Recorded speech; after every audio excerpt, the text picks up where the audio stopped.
Well, continue. we can just continue. The Grinch. I liked it. Yeah. He liked it more than me. I liked it fine, I think.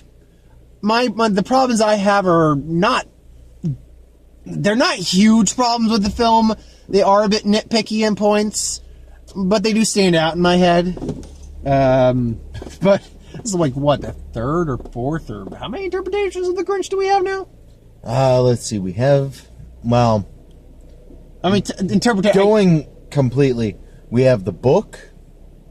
We have... the animated little short. The animated... Well, I'm going to call it a short, because it was only, what, 40 minutes? Something like that. Then you got the Grinch Night. But it's that's technically the same Grinch. But that's also a different thing. It doesn't follow this story. You're right. Okay, yeah. I mean, then you have Ron Howard's Jim Carrey one, and I guess you have that. Yeah, we actually haven't had too many versions of the Grinch. Surprisingly. Yeah. I mean, I like the Ron Howard Grinch, but I understand anyone who doesn't like it that much. I won't argue it for him. I wasn't a fan. I will say this is probably the best recent interpretation of the Grinch, and nothing else because it looks like the Grinch. Its animation is gorgeous. Well, see, that's the thing, is you don't really get in the trailers when you're watching on YouTube, unless you're watching it maybe on, like, a big TV or something like that. Because I mostly have seen it only on my phone. But it looks like, visually speaking, I would be surprised if the Grinch wasn't nominated for some awards based on the animation. Yeah, I mean, the only big one you could that any animated film can get is Best Animated Film, which... Really? Yeah, that's really the only one. They don't get anything for... I mean, you can get, like, Best Adapted or Original Screenplay or something like that, but in terms of effects, because remember, the entire movie is an effect. So, they can't qualify for those awards. I kind of figured, like, Best Animation Quality... there's no award for that. There's just Best Animated Film. It could theoretically... That's kind of depressing. It can, I think, get, like, a cinematography award. Which it did. This did have some very good, nice cinematography. Oh, yeah. Like, visually, this film is actually stunning to look at in parts. Oh, fuck yeah! Like, this is the kind of movie. Actually, I wouldn't mind. I mean, if someone wanted to see it again, I could see seeing this in 3D. I think the colors would pop in 3D. Actually, yeah, or XD anyway. Yeah, that might actually be kind of cool. Yeah, that and some like. The sound in this movie. Yeah, it has some beautiful sound in there. Oh, fuck yeah, they do it. See, that's the thing. Not taking into account some of the songs that just kind of don't need to be there. If you look at the movie, like, if you took out, like, the story and the people, I guess, this would be fucking amazing. Like, if you just were... Actually... This is kind of thing where if you were just going to, like, say, have one of those movies, like, you know how you can go on YouTube and pull up, like, 10 hours of a rainstorm with a fire burning in the background. Yep.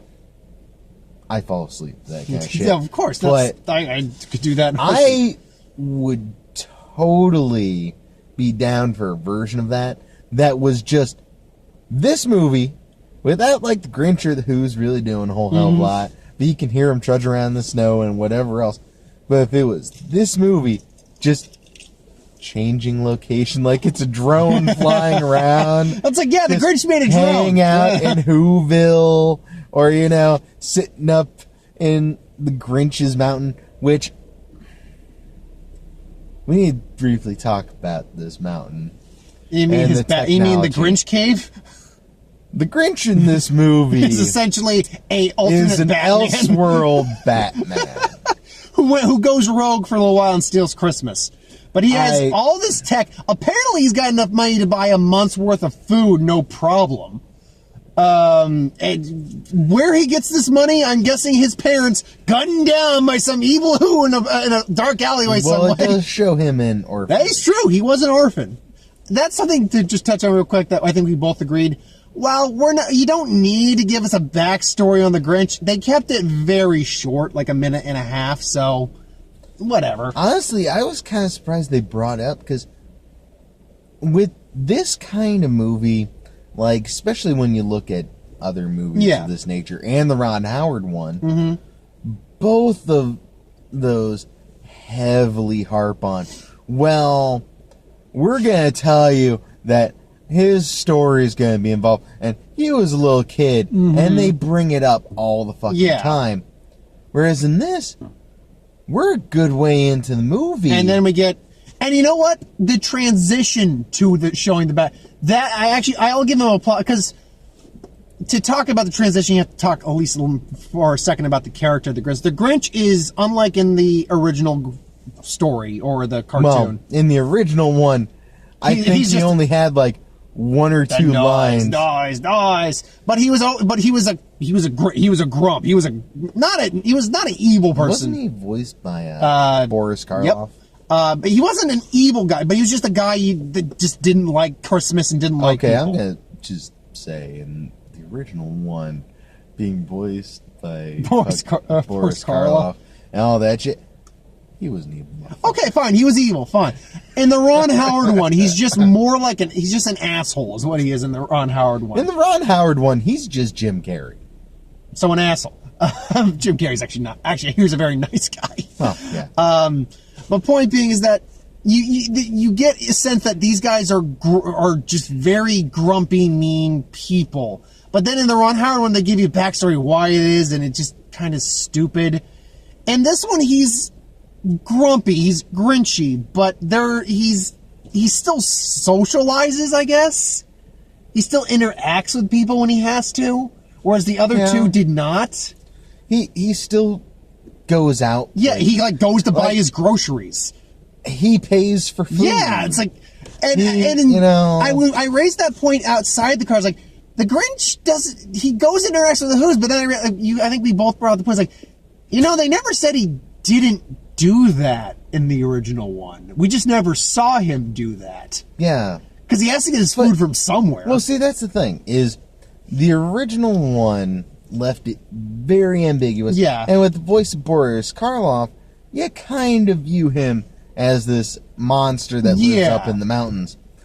In the Jim Carrey one, they portray the Grinch as like this horrifying force of nature that everyone knows about and is scared of. In this, he's just a 53-year-old Yeah, so these are 53 years. We both green and when he has to keep his gray hairs out of the way. Yeah, he buys hair down. Yeah, for a second when I heard that, like, wait, is he not really green? And then I realized, oh, okay, no, he's gray hair. They made that short the line. But yeah, we heard the 53, because it's, for year after year, I put up with it now. That's what the line's supposed to be. But it's like, for 53 years, I put up with it now. It's like, what? You're 53? Interesting. Fun little note there. But essentially, yeah, he's grumpy. He is Grinch, and he does act like a jerk. But he's more like a guy who went through a lot of trauma as a kid, and it comes out in forms like social anxiety and like almost like PTSD. Yeah.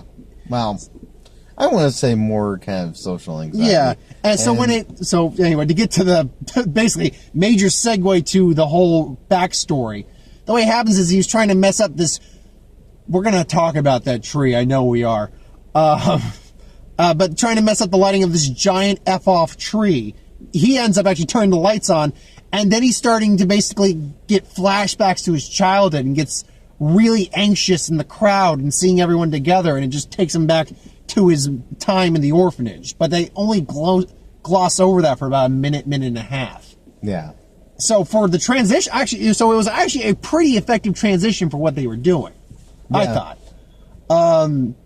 Yeah, that fuck-off tree, though. Where the hell did they get that thing? I would like to back the fuck up for a second. Oh, wait, we gotta talk about these also comment not only on that, but the fact that the tree is seemingly changing in size. Because when they bring it past the mountain... Oh, it's blotting out the sun. I'm pretty sure, because that's another thing with this movie is they never say the Who's live on a snowflake. No, they don't. That's not addressed in this. So, Because this is a pretty But I have to say, world for snow. going off of that, it almost seemed like who's went out, stole a really small Christmas tree from the real world and brought It's like, it did you just back. go to a redwood forest? What the fuck?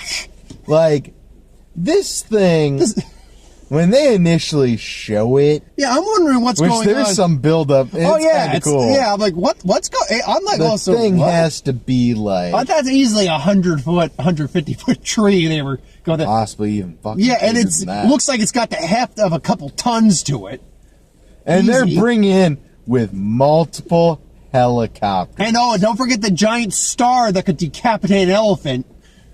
It was, I want to say that star was probably about the size of an elephant, if not Yeah. bigger. Like, And the way- this thing was and I had huge. commented too after the Grinch steals Christmas, like, note that he did not steal the fucking fuck off tree. But then you guys like, look, he had to steal everyone's Christmas. It's like even he's got limits. Even Batman has some limitations. Oh man. But that being said, These Who's are assholes at points about Christmas. well, see, that's the thing is, that's where I wonder how much of this is what's actually happening and how much is what the Grinch is perceived. perceiving. Good point. I do have to comment, however. No, yeah. Speaking of that, so at one point the Grinch goes in town get food. Yep. Because that what right? the fuck? Yeah, what? No, my Oh, his watch. watch was suddenly like, "Oh, you want to call someone?" New. No, but He goes he into has town to to go get into food. town get food. And he's fucking at with one some point, kids. he comes across a group of carolers, It's like, okay. which is normal. Yeah, I'm like, But okay, the how's it gonna part mess where up their It's day? weird for me. Oh is yeah, this. all like they're singing Christmas Carol. And then all of a There's sudden, like, and then on the night when Christ was Christ, our born, newborn Savior, was born on Christmas Ah, Day well, to deliver us from this is the Satan's first power. time- Don't know anywhere letters. I'm like, this is the first What? time that in one of these movies they have referenced Jesus and Jesus. Satan, because they said to save us not from Satan's power when we were led astray. Like so. Yeah, God well, exists in the- this world. it's Who more the Jesus fact- was a thing, It's more the fact that they reference Christianity, which and then they on start. one hand I don't mind because hey, whatever, man. Yeah, that's fine. On the other hand, You realize who these who's actually are. Because- on the other hand, it's like, wow.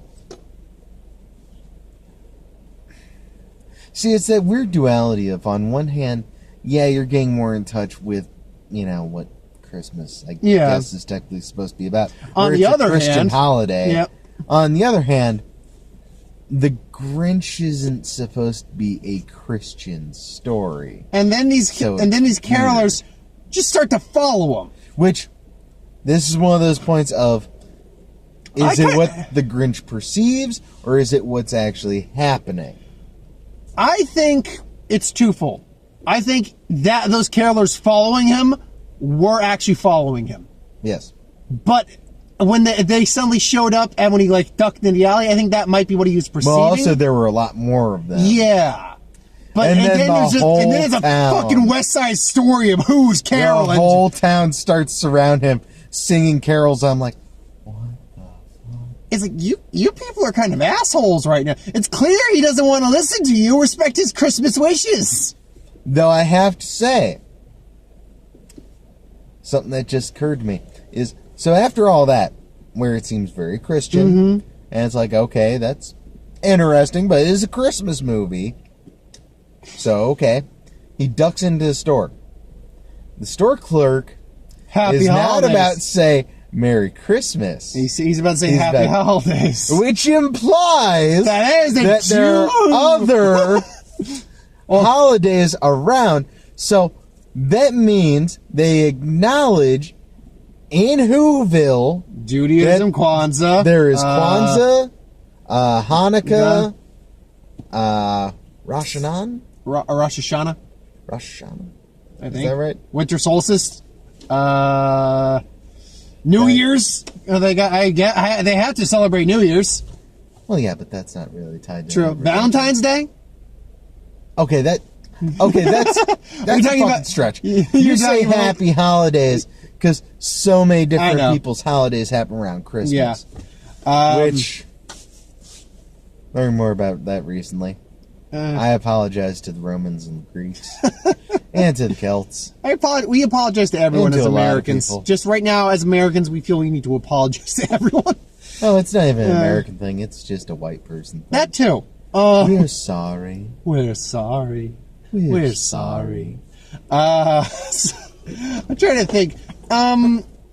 Most of the songs were fine for me. I think there was a couple like more modern age songs. There was only the one. Oh yeah, the different version of the Grinch, and I just felt that was it. And they just added a bit too much in their new stuff. That they added a couple lines, kind of updated. Yeah, and that wasn't needed. And they had like a background chorus of kids. You know, Pharrell was the narrator. We found that out in the. Well, before we get to that, still on topic of music. Oh. I do want to say that, one, going in this movie, I thought it was going to be shit. Yeah, he actually had this is weird.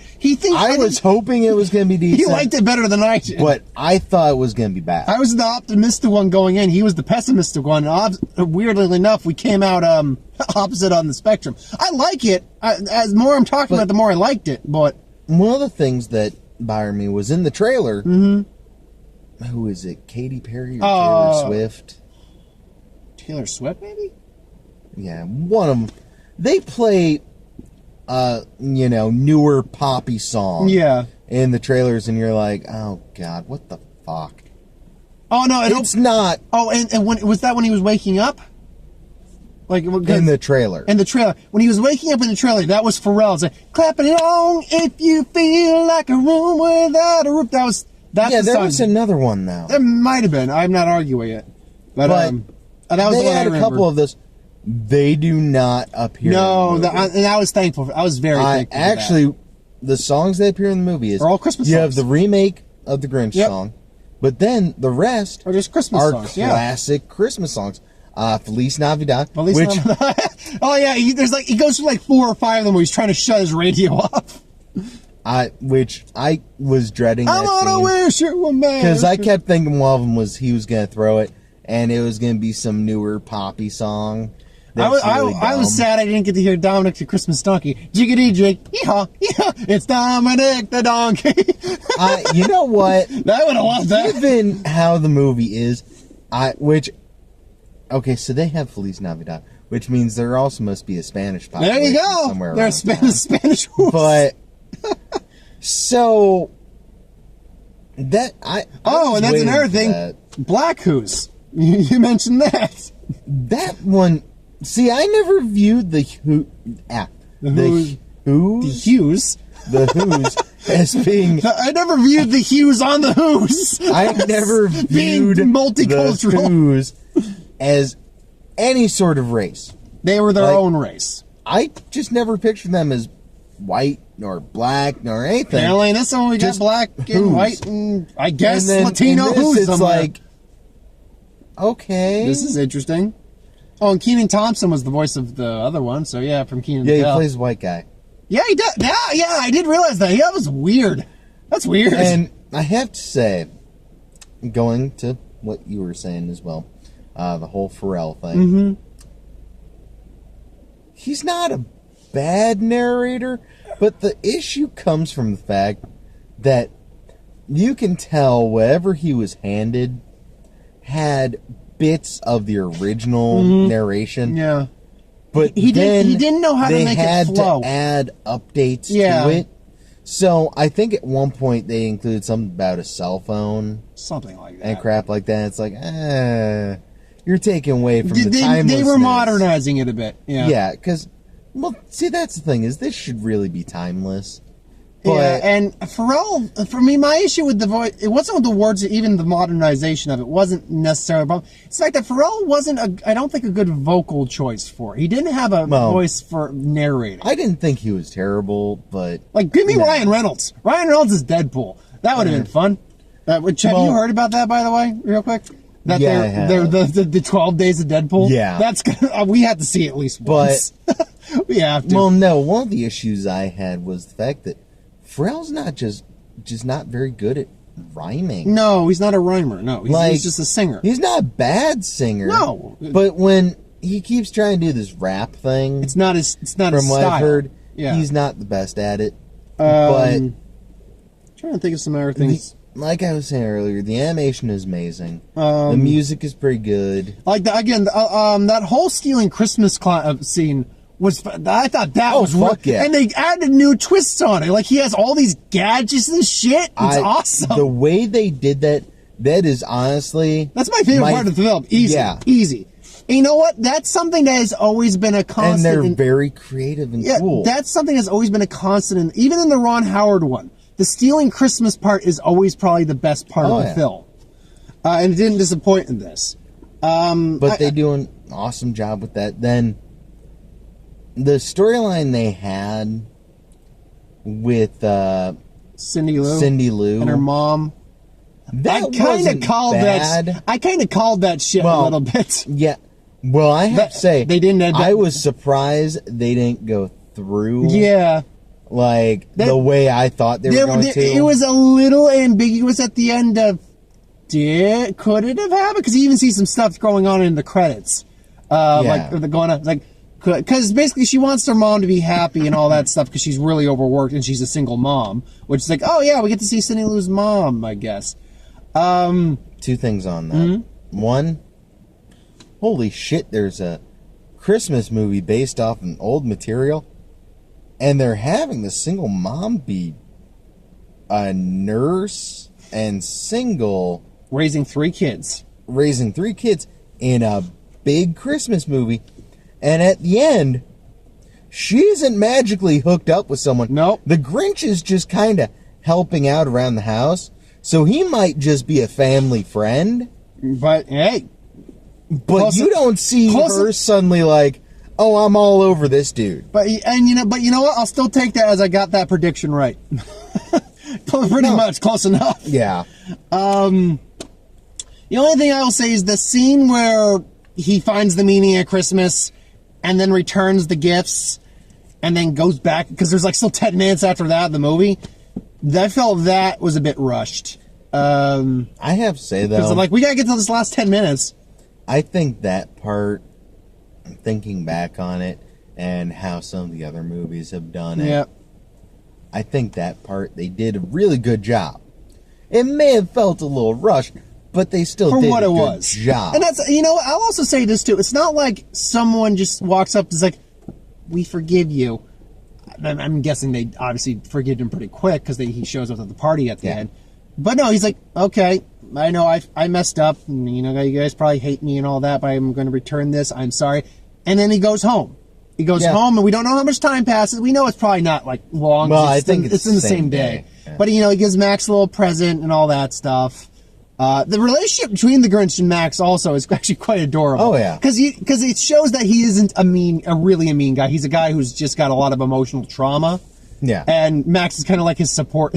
Basically, I heard say he's a support animal. He can be a little bit of a prick. Of course. Most of us can be a little bit of a prick. Yeah. The Grinch is just a bit more. Overall, I think I'd give this a 7. I had more issues with it than you did. But you know what? I did like it. I did. At first, this is a great little family film. I would definitely say for the holidays, take your family. Well, see, that's the thing is, there were several points. Of course, Wreck-It Ralph 2 comes out in about 3 weeks, so take your kids to that also.